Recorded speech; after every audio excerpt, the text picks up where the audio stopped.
I'm Terry Carr, and welcome to Pets Get Rocked Lifestyle Licks, catching up with the trends for your best friends. Did you know pet fashion is a billion-dollar business? Halloween costumes, t-shirts, cool accessories. It's a four-legged party on the red carpet. Even New York's Fashion Week is caught up. But let's take it up a notch and meet a guy whose passion for fashion is designing couture for dogs. Meet New Yorker Anthony Rubio.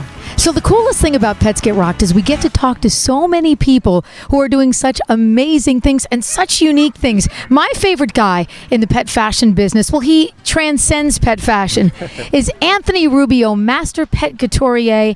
He is one of the most incredible designers I've ever seen for two-legged or four-legged. Anthony, it's awesome to see you again. Thank you. Very nice to be here. Thank you so much. Now, where do we start? Truly couture. Yes. How did you first develop a love for fashion, and second, develop a love for pet fashion? Well, originally I studied women's wear fashion in New York's Fashion Institute of Technology, but I decided to go into education instead. Years later, I rescued a Chihuahua named Bandit. He needed clothing, and the rest took off from there. I love that. He needed clothing.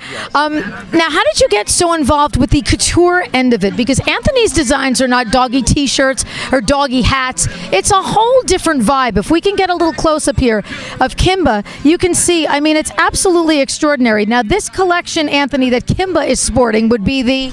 This is the spring, summer of 2016, which I just happened to have shown at New York Fashion Week. Yes, New York Fashion Week. So how many pet couturiers, first of all, are there? And second of all, that are walking the red carpet during Fashion Week. Now, this was not your first Fashion Week. You've been at Fashion Week before. What is that like for you, and how does the process begin for you? Well, it's a major process. You have to get recognized, and you have to be invited by the top creme de la creme of the fashion industry. And what happens is that, first of all, the couture designs, everything is made by hand. And originally I was designing for the canines, and everybody was asking me, well, why don't you make something for me? I would wear what your dog is wearing. So I decided to get into the women's wear back again. And so I was just recently traveling. I picked up some fabrics, and I was called while I was in Italy to come back to New York and do a fashion week. And we created a whole line of clothing. By the way, you're in fashion with the lace shorts. My whole line was lace. Wow. It was wonderful, well received.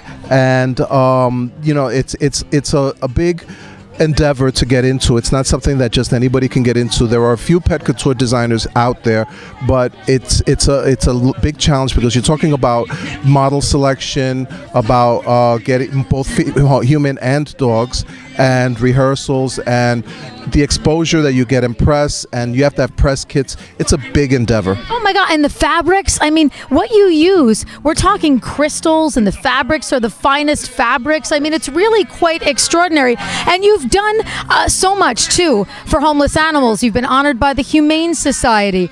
You have, is it the Adopt Me Maybe program that you started? Yes. We did the Adopt Me Maybe program when we first got these boys.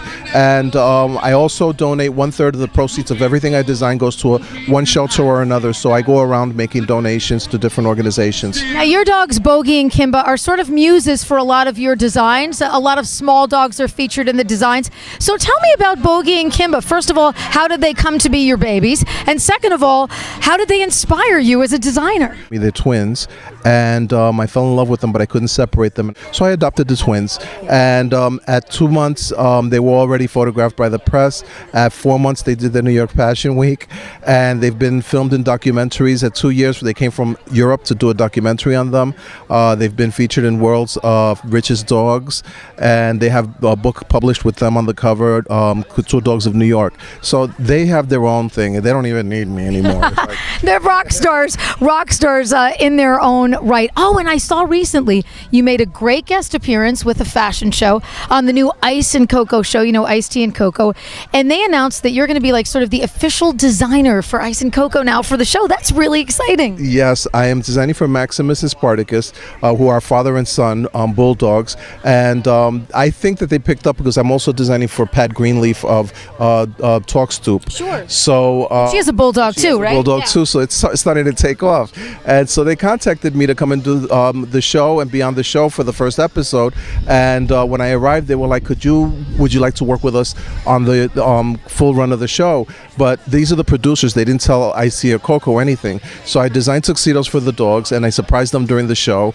And then Coco read on the monitor, and she was shocked to find out that I would be dressing her dogs. That's awesome. I mean, fantastic. So much great stuff is going on for you. Now, people can find you on Facebook. Facebook, Twitter, you name it on the internet. I'm all out there. My webpage is anthonyrubiodesigns.com. You could just hit Anthony Rubio on Google and you'll find me all over the place. And you have to see the designs. They are off the chain amazing. Whether it's what Sarah Jessica wore to the Met Gala, or, you know, what Michael Jackson was wearing back in his heyday with Bubbles the Chimp. I mean, the designs are off the chain amazing. And I thank you so much. I think you're an extraordinary fella. You're quite a character. I love the dogs, and the designs are incredible.